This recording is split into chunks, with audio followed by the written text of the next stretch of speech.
മിശിഹായിൽ ഏറെ സ്നേഹിക്കപ്പെടുന്നവരെ, ഈ വരുന്ന ഡിസംബർ 31 ചൊവ്വാഴ്ച രാവിലെ 9 മണിക്ക് കൂടരഞ്ഞി സെയിന്റ് സെബാസ്റ്റ്യൻ പള്ളിയിൽ വെച്ച് രാജകോട്ട് രൂപതയുടെ മെത്രാൻ അഭിവന്യമാർ ജോസ് ചുറ്റുപറമ്പിൽ പിതാവിന്റെ കൈവപ്പ് വഴി ഞാൻ ശുശ്രൂഷ പൗരോഹിത്യത്തിലേക്ക് പ്രവേശിക്കുകയാണ്.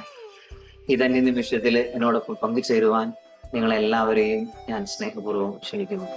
തിളങ്ങുന്ന കുർബാനക്കുപ്പായം പണ്ടേ തീരാത്ത മോഹമായി തീർന്നിരുന്നു. തിളങ്ങുന്ന കുർബാനക്കുപ്പായം പണ്ടേ തീരാത്ത മോഹമായി തീർന്നിരുന്നു. ആ വെള്ളിക്കാസയും എടുത്തുയർത്തിയിടുവാൻ എന്നെനിക്കാവുമെന്നോർത്തിരുന്നു.